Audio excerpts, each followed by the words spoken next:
I'm Sue Sentence. I'm from Raspberry Pi Foundation, and I'm really pleased that today we've got two of our researchers from Raspberry Pi, Hayley Leonard and Thom Kunkeler, to present to us.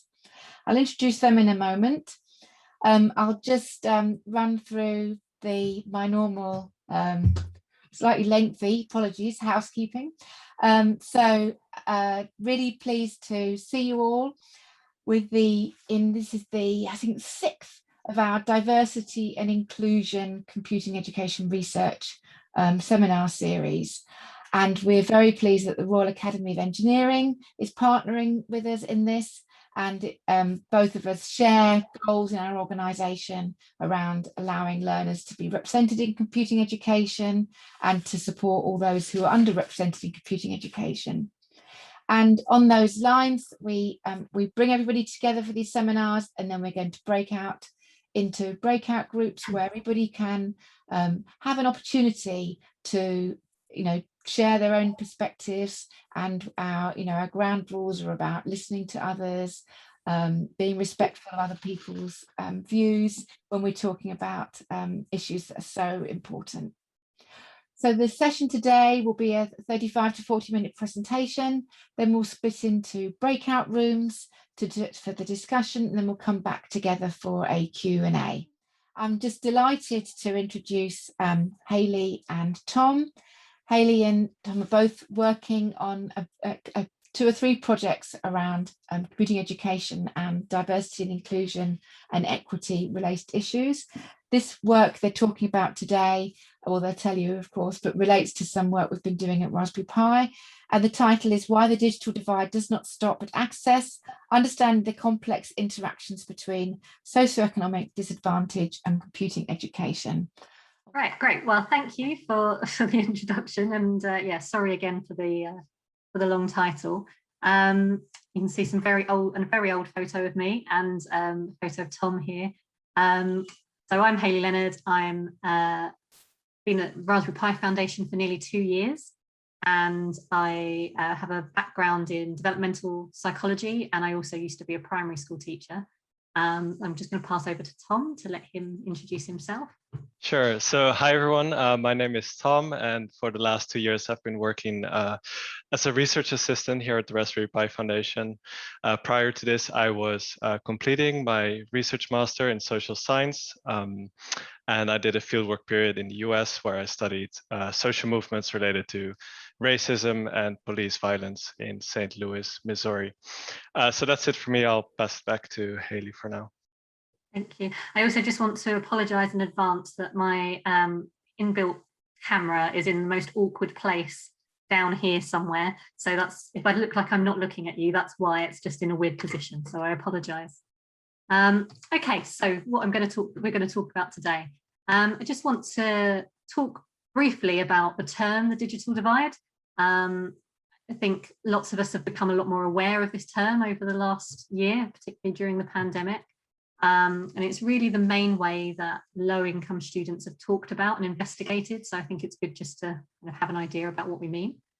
And then I'm going to provide an overview of some relevant research that's looked at factors that affect a range of underrepresented groups in computing, but then try to apply it to students from low-income families and specifically in the English context.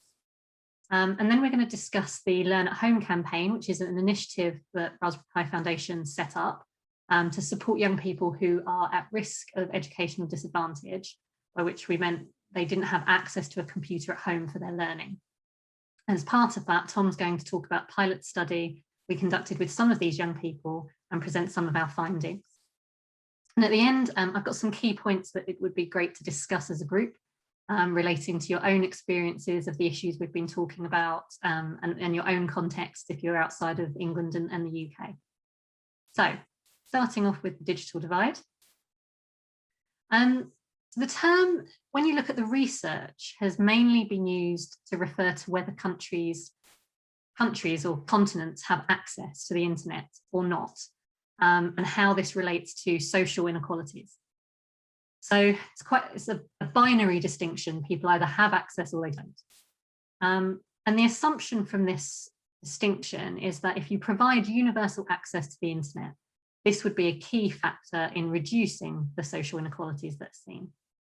And if you look at the graph there, it's a graph from 2020, and you can see that there is a huge disparity with those with access to internet in the North America and Europe compared to Asia and Africa. Although it is worth keeping in mind that if you looked at the graph in the year 2000, the access to internet has increased dramatically over that period, and particularly in Asia and Africa. It's increased a lot more than in North America and Europe. But the massive increase in internet availability hasn't necessarily affected the social inequalities as expected. So this has led researchers to consider different levels of the digital divide. So this first level is that access to the internet that we've already discussed. And then the second level of the digital divide is actually how you use the internet once you have access to it. And then more recently, researchers have been thinking about the third level digital divide, which is what benefits are accrued from the use of the internet. So, for example, some people may only be accessing the internet through a smartphone for social media and so on, while others might be accessing it for school or work purposes or learning new skills. So this then has a knock-on effect on their lives. If you learn new skills, for example, this can help with your social mobility, and it might reduce any social inequality that they may have otherwise have faced. So it's really important that we move beyond just thinking about who has access to the internet and start thinking about the sort of the effects of that access and what it can do for people's lives. So there's also a problem with viewing digital inequality only through internet access and use, especially when we're thinking about an educational context. So as we've seen in the COVID-19 pandemic, there are a range of other access issues which can affect young people's ability to succeed in education. So what we're going to do now is move on to think about some of the research into potential inequalities in accessing computer science education specifically. So here you can see the CAPE framework, which is put forward by Fletcher and Warner. And so we have, CAPE stands for Capacity, Access, Participation and Experience of Computer Science Education. And the core idea of the framework is that there are issues of equity to be addressed at every level, and each level builds on another. So it's actually based on a model of teaching computer science in the United States. So I'm going to introduce the basic framework and then consider it in the English setting. So the first level is capacity, or the availability of resources. So resources is used to mean, number of qualified teachers, the funding that's provided to support computer science, and so on. Okay, press the button. Once you have appropriate capacity, you can consider the opportunities that young people have to access computer science teaching. So in the US, this can be whether or not schools offer computer science at all, or whether there are certain requirements for the course that prevent some groups from accessing it. So it's one thing to offer computer science, but then there's the matter of who chooses to take up the opportunities. So understanding why some groups of young people tend not to choose computer science is really important. And finally, once young people have chosen computer science, they then have a learning experience, which may be positive or negative. It may encourage them to pursue computer science further or not. So that's the basic framework coming out of the US. And I'm now going to talk through each of the elements of the CAPE framework in turn in England. So for those of you, I don't know how many people are here who aren't from the UK. So the UK has 4 devolved nations. They all have separate education systems. So I'm going to focus on England specifically. And in England, we have computing as a mandatory part of the computing from 5 to 14. And at that point, it's usually when students can choose to take qualifications in computer science. So the English Department for Education had a policy. They've set up the National Centre for Computing Education, which Raspberry Pi Foundation is part of. And it's made computing a mandatory part of the curriculum, but it's also provided courses and training for primary and secondary teachers, including bursaries to allow them to take these courses. They provide free resources, including the full Teach Computing curriculum, which my colleagues at the Raspberry Pi Foundation have written over 500 hours of lessons to teach computing from 5 to 14. And there's also the local computing hubs, which provide support for teachers, communities of practice. So in terms of capacity for computer science education in England, a lot has been done to help all children to be exposed to high quality computing teaching over their school careers. And it's been in an attempt to avoid schools in lower income communities from missing out on computing, as can often be the case in the US and in some other countries where computing isn't a mandatory part of the curriculum. So if we move on to access to computer science education, it sounds like we're all fine because it's mandatory, so all children have access to it in school. So that's true, but we can see that access to the computer science curriculum has been disrupted, certainly over the last year, by COVID-19. So a report from the Sutton Trust showed that 35% of parents from low-income communities have no access to a sufficient number of devices in the home, compared to only 11% in higher income schools. And in addition, the number of students without internet access at home was much greater for low-income families from state schools than more affluent state schools and private schools. So this hasn't just come about because of COVID-19. This is a problem that is already there. So although all children who go to school should be able to access computing education, they're not getting that. Those from low-income communities are having much less opportunity to access it when they're outside of school, doing their homework, being able to participate in online games and things like that develop their skills, online communities. So although we've done a good job in terms of the capacity and access within schools, there's still some things going on outside of school, and we'll come back to that throughout the presentation.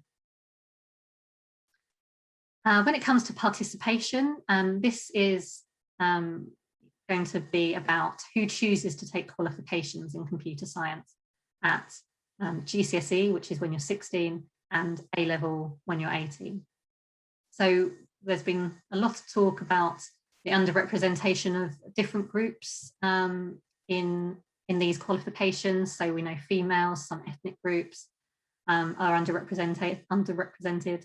And there's also an underrepresentation of those students on pupil premium, which is a measure of low income. But what I think is really important is that if you take a more intersectional approach, if you think about lots of different demographic characteristics rather than just gender or just ethnicity and so on, it gets a bit more complicated. So in Peter Kemp's paper from last year, he tried to look at multiple interacting characteristics. And he found that those with, males, those from low-income families were much less likely to take computer science GCSE than those from higher income families. But when it came to white females, the pattern was actually the opposite. So more of the lower income girls were taking computer science than the higher income girls. So that just highlights that it's really important that we understand these multiple interacting factors and also the different barriers to and drivers for taking computer science qualifications. You know, what are these things that are affecting who takes it up? So finally, the last part of the pyramid, the experience of computer science education, just wanted to draw on a few different areas of research that's related to this. I'm going to start off with capital. So capital from Pierre Bourdieu is talked about in three main forms. So economic capital, or having money to buy resources, cultural capital, knowledge, behavior and skills that can be used in the world, and social capital. So the networks and group memberships which allow you to improve your economic and cultural capital and to succeed in society. So we can actually think about each of these areas in relation to computing. So drawing from Selwyn here, who talks about technological capital. We might also say digital capital.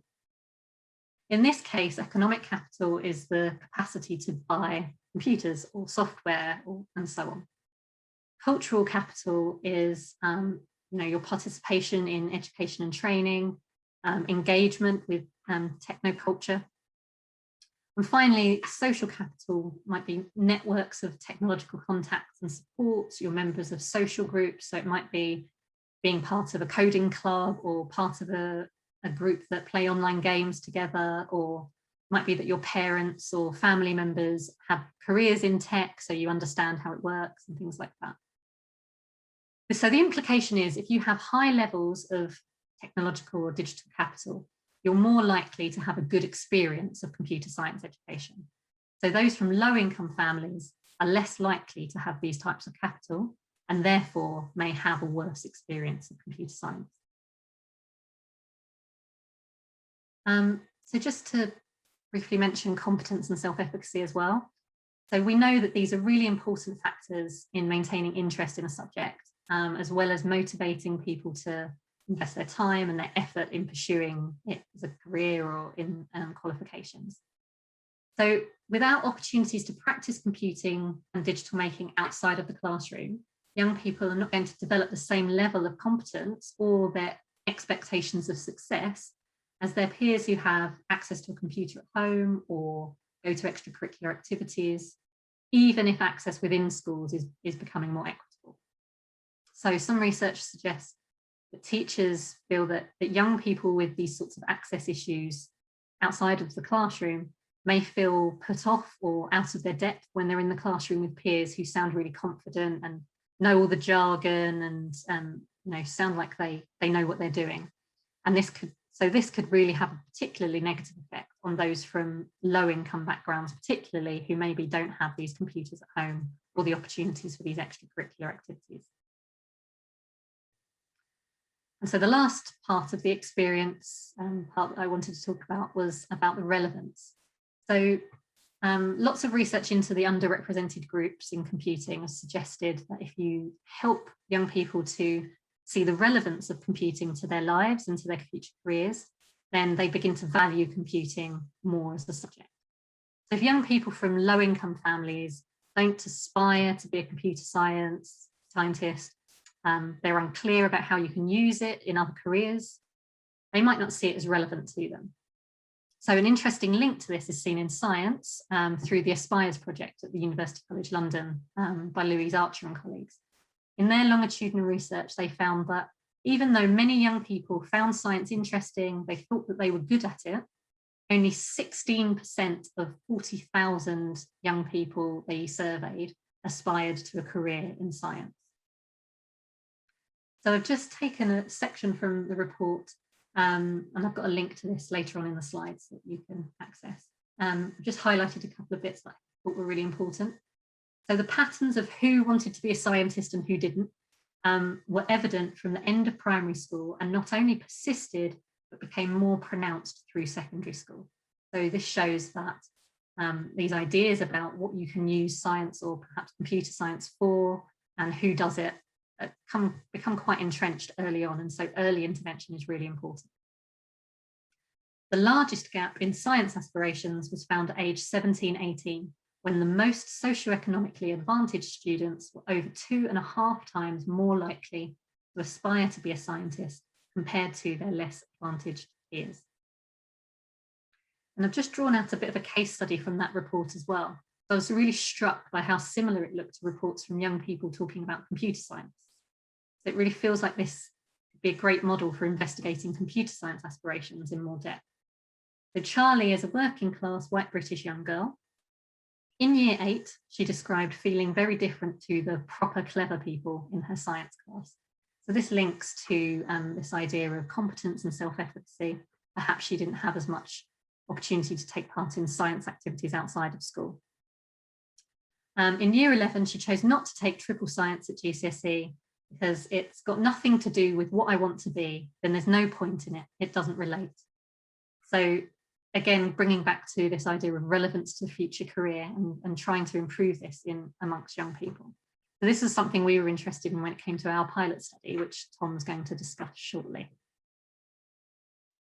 So before that, I'm just going to introduce the Learn at Home campaign.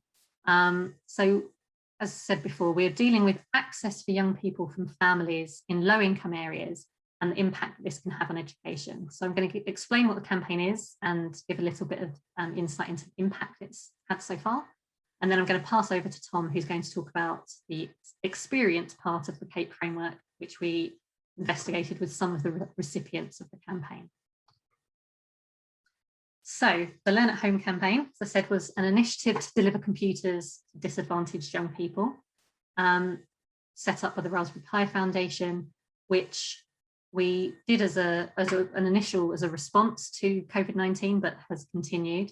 And you can see there the great number, and it may have been updated since. So if someone's on the call that knows the latest number, then you can maybe put it in the chat. But by the end of May, there was over 5,100 Raspberry Pi computers were delivered to young people.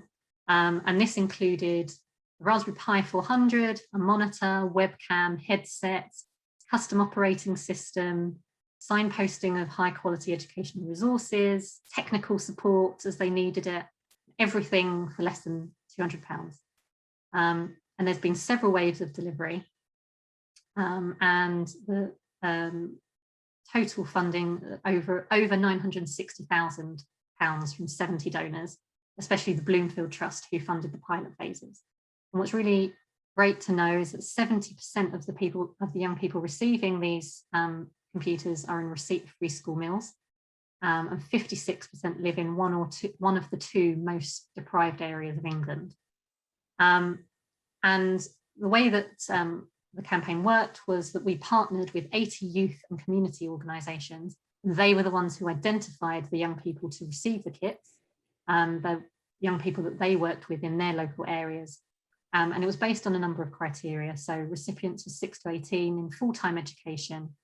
They didn't have the resources to purchase a computer to work at home. And they didn't qualify for the laptop initiative that was set up by the Department for Education. I just want to note before I move on that in the initial waves of the study, the kind of pilot phases, which is what we used, where the pilot phases were what we used for our research project that Tom's going to talk about. The recipients were slightly wider age range that were up to 22. So there were some children, some young people who were still in further education. I didn't want that to be confusing when you get onto the pilot study. And so, as well as doing the pilot study interviews where we were talking about experience of computer science, we also completed some interviews about the impact of having the Raspberry Pi.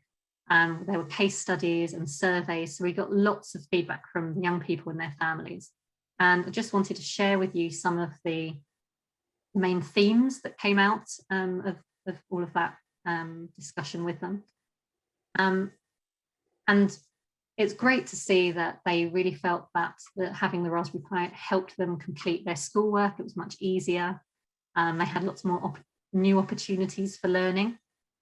Something that really stood out was their improved understanding of their schoolwork. So lots of them spoke about being able to contact the teacher more easily or look things up on the internet that they didn't understand, things like that. Having their own device. So lots of them talked about having to share their mum's phone. Well, their mum was also trying to work and maybe they had other siblings as well. And so this is ideal for trying to do homework. And something that I thought was really great and really important was this idea, this theme of connecting with others. So again, it's thinking about not just the impact, the educational impact, but the impact on the whole human being of access to the internet, access to devices. So one young person said, I felt a bit left out during lockdown because a lot of my mates would do work at home with their folks online. It's not that I didn't want to do my work, it's just that I didn't have a computer at home to do it on. Also, during lockdown, lots of my friends were talking to each other online and I couldn't join in as much. So I think this is a really good example of that kind of third level of the digital divide in terms of the things, the benefits that are being accrued by this access to the devices that the Learn at Home campaign is providing. So it's really great. There's loads of lovely stuff. So I think I shared the impact report. So there's lots more information in there about all the different types of impact that the scheme had. And now I'm going to pass over to Tom to talk about the research interviews that he did with young people. Yes, thank you, Hayley. All right, so for the next part of this presentation, I will be covering the pilot study that we conducted. And we titled this project Computing Skills, Beliefs, and Identities in Young People from Underserved Communities. And we also had the opportunity to present this last week at the Respect conference. So it's all still very fresh for us. Next slide, please. So I want to start off with a little bit of a background on underrepresentation in computing. So as Hayley mentioned before, computing is a mandatory subject in England for those in primary and in secondary education up until the age of 14. And after this, young people go on and decide if they want to take CS as an optional qualification. However, only 10 to 20% of young people taking these optional qualifications are female. And in addition, those from African or Caribbean descent and lower socioeconomic backgrounds are most proportionally underrepresented in the subject. This lack of diversity, research has shown, may lead to a fallacious archetype to persist. So this could mean that a computer scientist is associated with someone who is young, white, male, and of higher socioeconomic status. And this can also affect interest in the subject. So if students believe that computer science reflects a geek culture, then this may steer them away from studying CS. With that being said, most of the previous research on underrepresentation in computing has focused on capacity for and access to CS education, if we look at the CAPE framework on the right, and in particular in the US educational context. Less research has been done on participation in and experience of CS education, in particular in the UK context. So for this pilot study, Hayley and I posed the following research question. How do young people from underserved communities feel about computing and their own digital skills? Next slide, please. So from the 947 young people who received computers in the first wave of the program, 24 had agreed to be contacted for research purposes, and they were shortlisted. And they represented different areas of the country, along with a mixture of gender, age, and ethnicity. This was equivalent with between 2 and 5 young people from each of the partner organizations. And as the partners were organizing the interviews and were asked to be present during them, we did not want the request to be too onerous for them. So 9 young people did not reply to the interview request, resulting in an initial sample of 15 interviewees. Next slide, please. After we conducted the interviews, we decided to further exclude 2 interviews from the analysis. One of the young people had trouble understanding some of the questions we asked him, and another young person had a parent who kept interrupting during the interview. So we also decided that that data wasn't too reliable. We ended up with 7 boys and 6 girls. And as you can see on the right-hand side, we had 6 young people from white British backgrounds, 3 from Black, African, or Caribbean, 2 from Asian, and 2 mixed race. We had young people as young as 9 and up until 22, with 2 of them in primary education, 9 in secondary education, and 2 in further education. Next slide, please. Prior to the interview, we sent out an information sheet to the young people and to their parents or caregivers. At the start of the interview, we made sure that they were happy to partake in the interview, and if they were under the age of 18, we also made sure that a parent or an adult was present. During the interviews, we asked questions related to feelings about computing, stereotypes, and future studies and careers. And once the interviews had been transcribed, Hayley and I came up with a code book, and we used a qualitative approach called thematic analysis. So these are the 2 main themes that we found in the data. The first is a mismatch between computing and own identities. And the second one is understated self-efficacy. So what I'm going to do for the remainder of this presentation is I'm going to go over each of the elements of the themes, which you can find on the right-hand side. And then at the end, I will interpret the findings. So starting out with underlying beliefs about computing people, we asked the participants if they could describe a computer person to us. And as you can see from this table over here, many of them used words like smart or clever, intelligent, nerdy or geeky, or good at problem solving. This is also exemplified in the quote below. A bit smart, very, very logical, because computers are very logical. Things like smart, clever, intelligent, because computers are quite hard, really skilled maybe. And so we also asked them if they could describe the looks of this computer person. And for many young people, I think this question might have been a little bit difficult or awkward because they didn't really want to go there. However, 5 of them did mention that it could be anyone, as you can see in this quote. I don't think it's like a person with glasses and all that. I think I know loads of different people. I use computers now.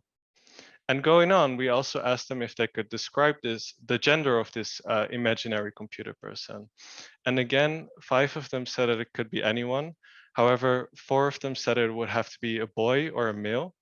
And interestingly, 3 of these replies came from the female participants. So that could indicate a potential gender issue there. And as you can see in the quote below, oh, they're a boy and they have loads of technology stuff in their house. After they've described this computer person to us, we've asked them if they could become this person they had just described. And many of them said that they could be. A few of them weren't so sure yet. And I just want to highlight one young person in particular who said that I do use the computer, but I'm not an expert at it. And I feel like with the computer, it relates to loads of online games. I don't normally play those kind of stuff. Maybe, I don't know. I think I could change my opinion of computing a bit, but I don't think I would be a computer person, I guess. And so what's interesting here is that computer science obviously is about a lot more than just playing video games.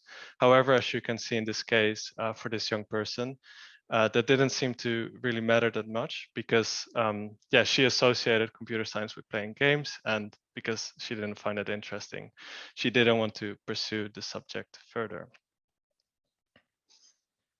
We also asked the young people what they would like to be when they grow up. And so the boys in our study chose careers related to computing, engineering, and some vocational professions. And the girls in this study, half of them chose a caring profession, 2 chose architecture, and 1 of them didn't know. I also just want to add that the 2 boys in our study who chose computing were white British.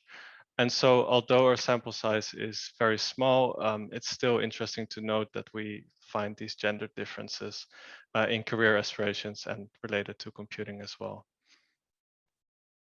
So for the second theme, understated self-efficacy, we started out by asking the young people if they were good at using computers. And many of them said that they were. A few of them reported average self-efficacy, so not good, not bad. They mentioned things like making games, 3D modeling, programming in HTML, making music, and so forth. And both the boys and the girls reported similar self-efficacy in computing. Despite these relatively high levels of self-efficacy, we also found that the young people were holding back in admitting their own ability. I just want to highlight one case here of a young person. He wanted to study computer science and become a game developer. He had access to digital technologies and he knew relatives working in the field. Despite this, he said, I would say I already am to some extent a computer person, but I could definitely be more.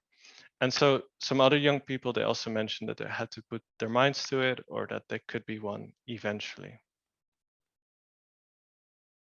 We also found that the young people were mentioning a variety of barriers to computing. So things that were, really holding them back. So some of the young people mentioned that they had to improve their maths or put their minds to it or work hard. And we also found that the young people who said they weren't really that good with computers were also reporting more of these barriers to computing. However, even for those who were digitally skilled, barriers were still reported. And so that brings me to the discussion. So the reason why we called the first team a mismatch between computing and own identities is because young people describe a computer person as someone who's intelligent, nerdy, and or geeky, and in some cases a male. It's also interesting to note that none of the young people in the current study had a strong identity as a computer person. However, they felt that they could become one through hard work, improving maths, putting their minds to it, and so on. It's not immediately obvious to them that perhaps they already meet the standards for a computer person, even for those who chose computing in school or those who already are digitally skilled.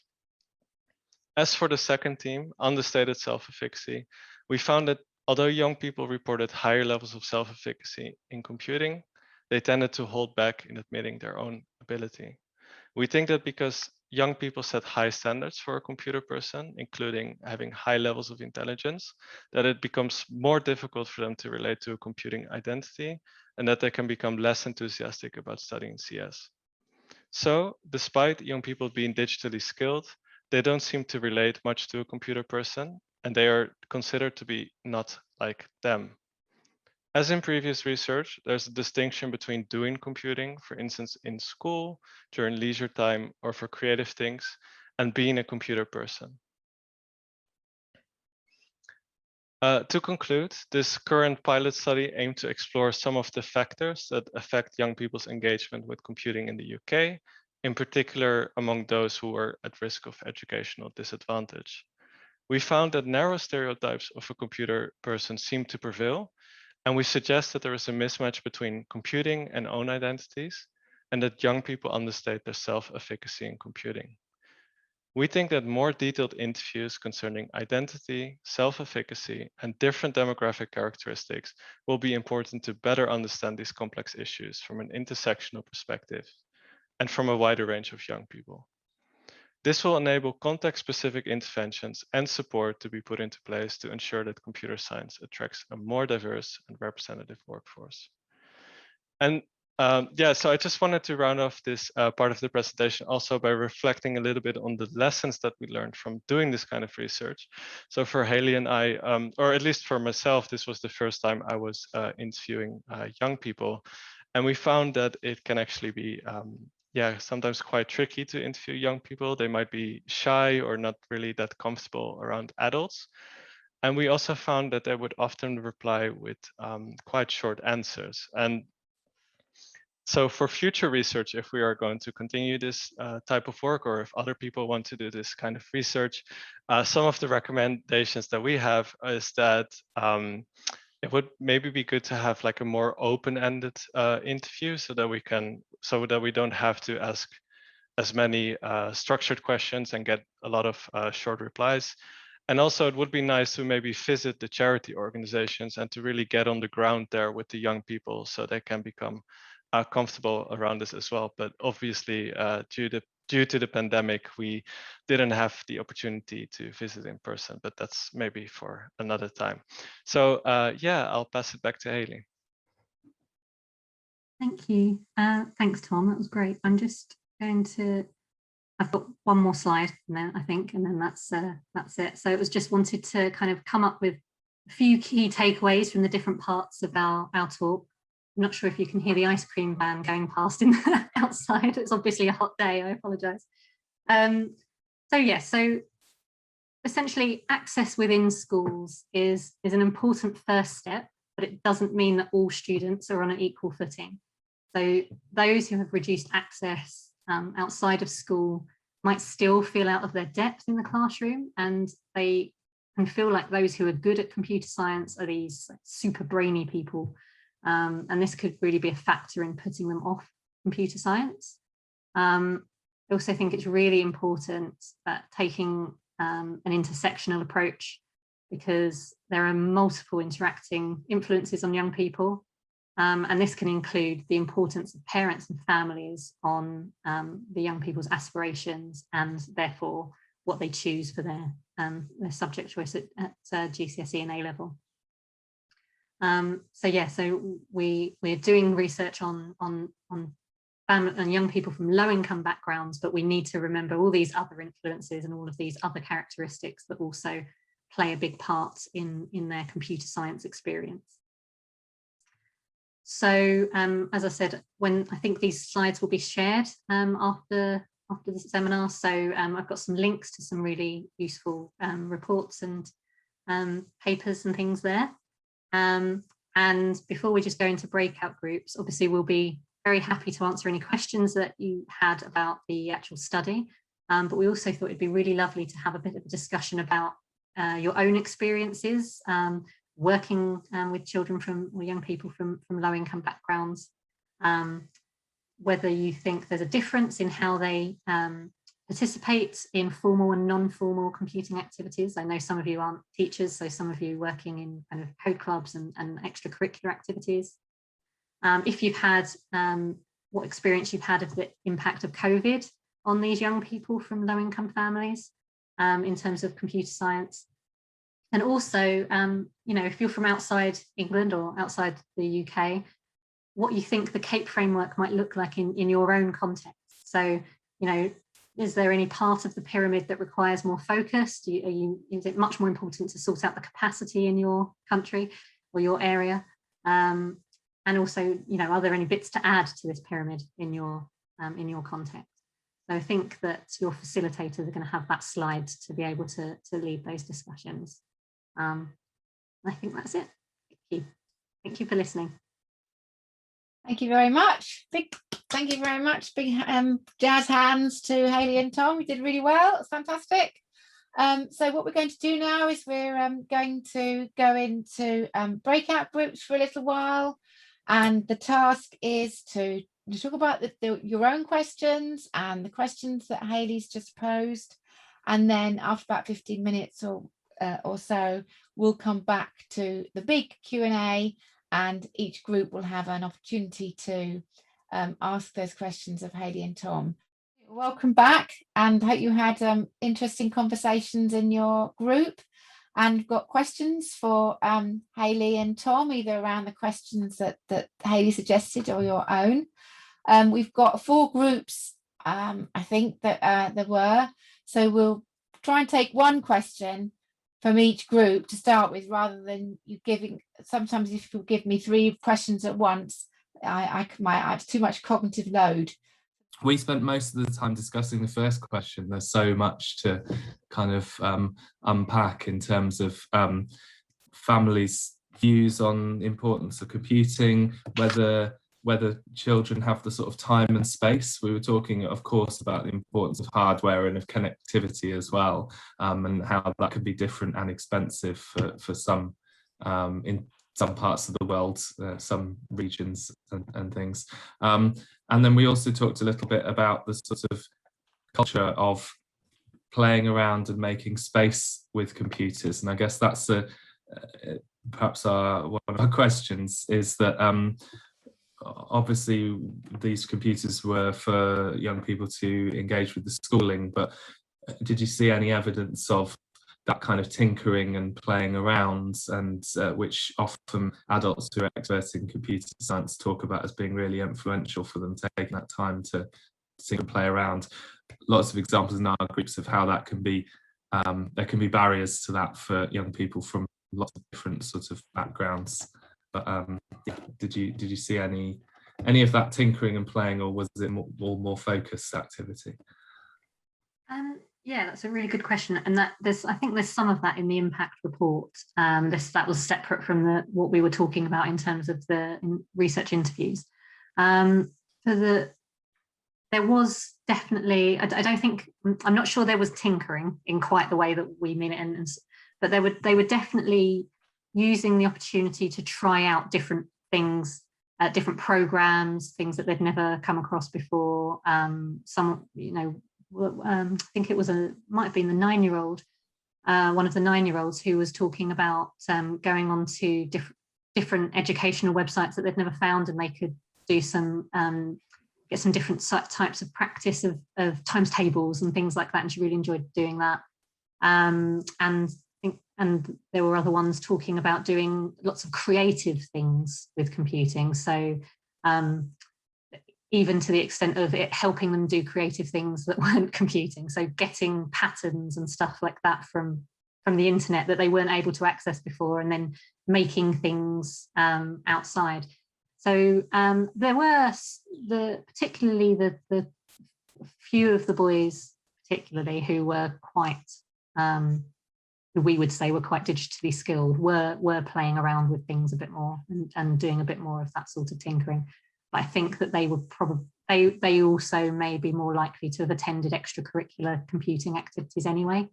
So I think they already had that basis of experience of doing that.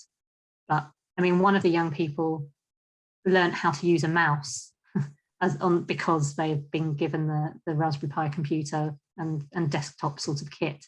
So even, you know, they weren't tinkering, but they were learning a lot of new skills that are really important for computing.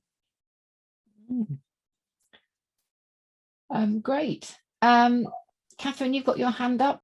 We spent some time thinking about the CAPE framework and thinking about what is and isn't included in terms of equity in computer science education. And we wondered where a couple of things that weren't mentioned would sit in the framework. So we were talking specifically about infrastructure. So, for example, broadband access or data access, how many people had it, or were trying to use that broadband capacity at any one time. And then also thinking about the teachers themselves needing access to be able to deliver the lessons. And I don't know if that was something that was picked up or looked at, but where would that fit into the framework and the ideas that you've presented so wonderfully there? Thanks. Yeah, I completely agree, and that's what I was partly why I've put that question to you, because I think that there may be some things that are missed out, or that not deliberately missed out, but could be added, and may depend on the specific context that you're in and the country and so on. I think that those sorts of things like the infrastructure and the teachers' access and things like that would probably fit under the capacity, but just needs a bit more of a broadening of what that capacity meant. So, you know, maybe it gets broken up into different things, and maybe capacity just means different things in different countries and different contexts.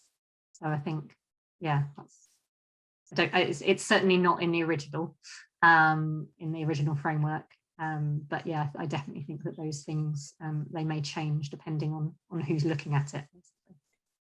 I agree with that, and because we looked in some studies in Africa and looked at the infrastructure is important, the policy is important, teacher development, the curriculum, all those things all make up the capacity. Good question. Jane, does somebody in your group, or are you going to go next? Yeah, I'm going to go next for my group. So first of all, I have to apologise to my group, because at exactly the time when I was supposed to be catapulted magically into the group, my internet connection failed. So I kind of came late. So I do apologise if I've missed some bit. We really struggled to have a single question. And I think that links to exactly what Hayley and Sue just said, that it is such a complicated area. And we kind of, one of the big comments that were kind of came through is that you can't separate things out and say, oh, I'm just going to look at myself today because I'm of a specific gender. I'm a gender and I've got a particular background, and I've got, you know, it's kind of that intersectionality issue, and that it's really easy to kind of fall into a generalization that maybe is not useful. So I suppose maybe that was one of our questions, was, you know, how can we stop ourselves, or where's the kind of line between generalizing and it then becoming racist or kind of, you know, like incorrect in its way. We also talked a huge amount as well about, in different countries, the different societal impact. And then we talked about actually the practicalities of being in class and kids just either being motivated or not.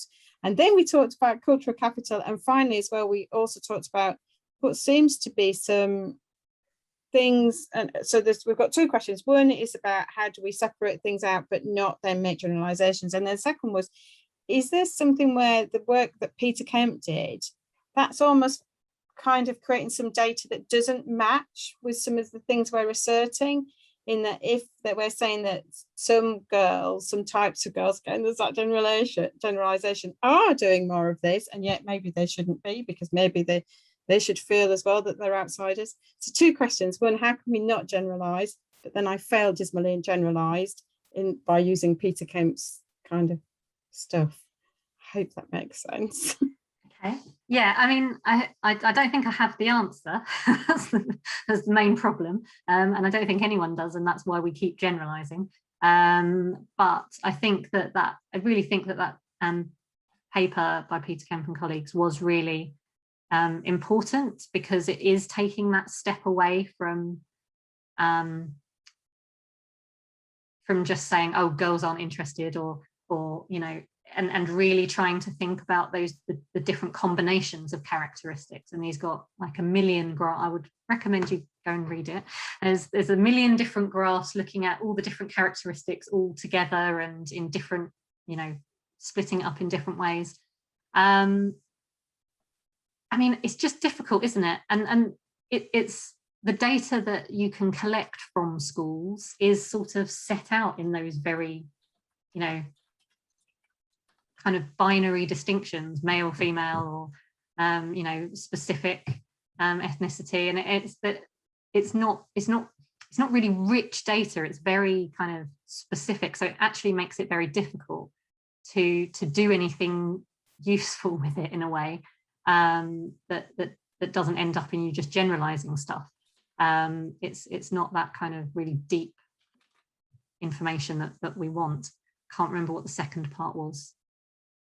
I think that's fine. I think I just wanted to make sure that I reflected everybody's opinions from our group. Hope I answered it. Ollie, you've got your hand up. Yes, we didn't come with a clear question back for the group, but our discussion was around whether the curriculum resources that are currently available to students in school allow them to reflect the full aspects of what it is to be a computer person, and taking into account diversity and inclusion and intersectionality. Do the resources that are currently provided to teachers to use as a tool allow that identification to come through? And one member of our group that's both a teacher and runs a co-club was sharing that often, say, some of the girls that attend the co-club are really interested in some aspects, perhaps digital creativity or physical computing, but the framing of the subject in schools doesn't necessarily allow them to connect to that part, so that they can then identify as a computer person, because it's this sort of presented as a very academic subject. Yeah, so we had more of a general discussion, but anyone from the group, feel free to jump in and share more. No, I think that's a really it's a really interesting point, and we are as well as this work, we are developing guidelines, working on a project to develop guidelines alongside teachers about culturally relevant computing. So exactly what you're saying, how to make more young people identify with computing, feel like they are a computer person, as the way that we're talking about it, see how it's relevant for their lives and for their future careers, and so on. And I think yeah, I think that there's a lot to be done in that area in the UK. I think the Teach Computing curriculum has a lot of opportunities for the young people to express themselves and to like choose their own projects and to like choose things that they're interested in. So I think that's a great resource, but there's more to be done, you know, everywhere. Basically in terms of developing those kind of feelings of identity and belonging. Definitely.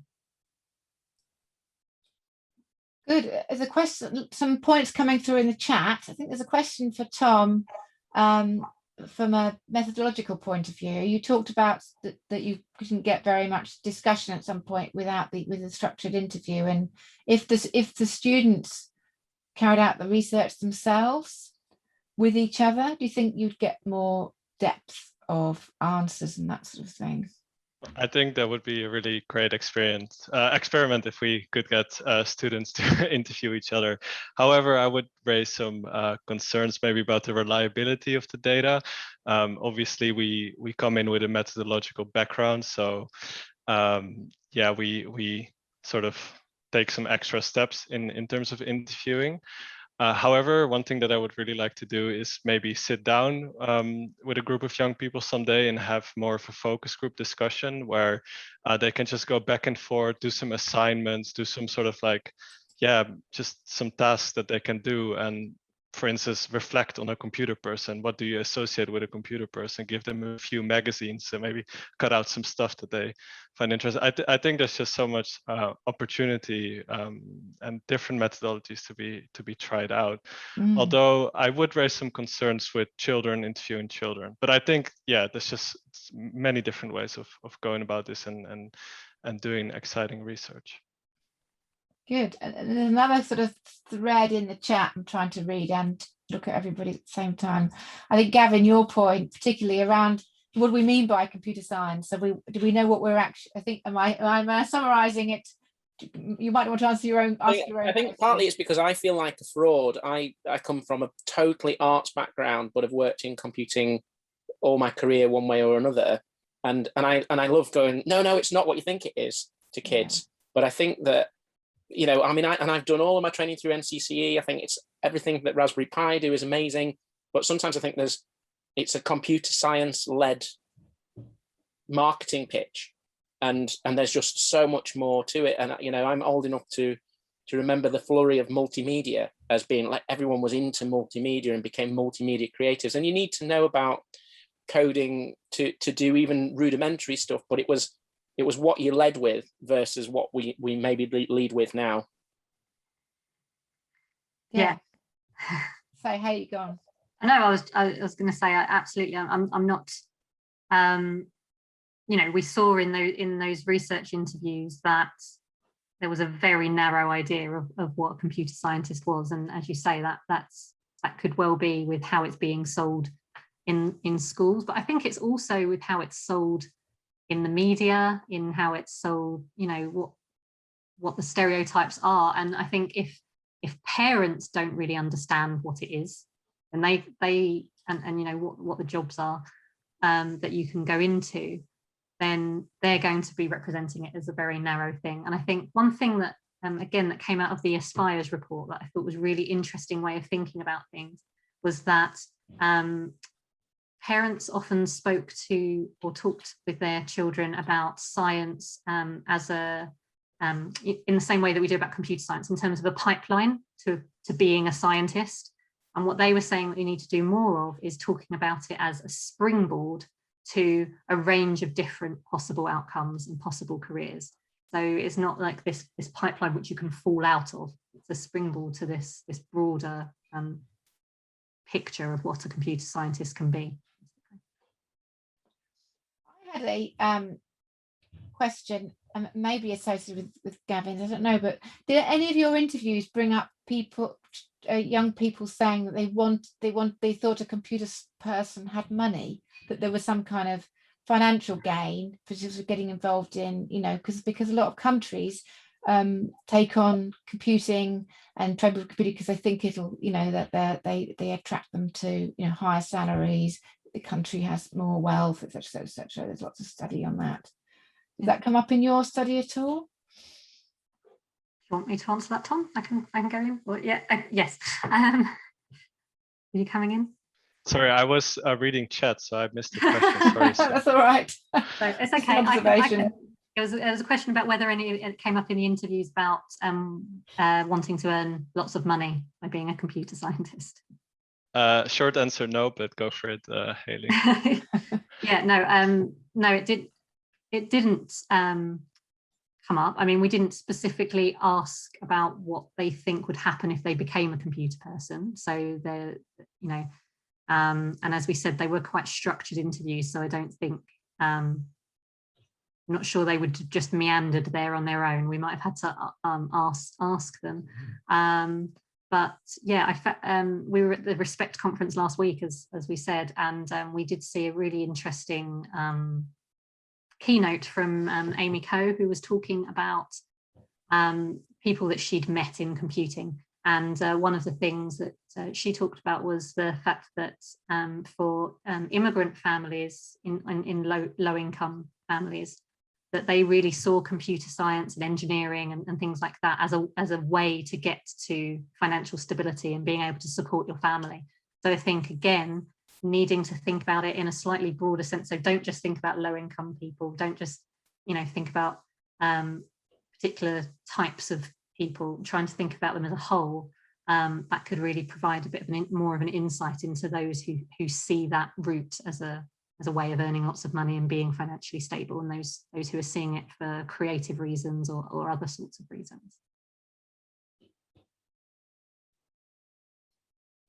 Good. Are there any more? I can see a few comments in the chat. Does anybody want to ask to reiterate some of those comments, or are there any other questions? If you don't mind me coming back in, I just wanted to mention another conversation that we'd had in our group that was really interesting and that Hayley's touched upon a little bit, which was parents as mediating factors to access. And I don't know if Paul from our group is happy to come off mute and talk about your experiences running a Coder Dojo, are you? Or if you'd just like me to summarise that for you? No, that's fine. Brilliant, yes, go for it. Yes, I run a Coder Dojo in Durham. Well, actually, we run about 3 now in County Durham.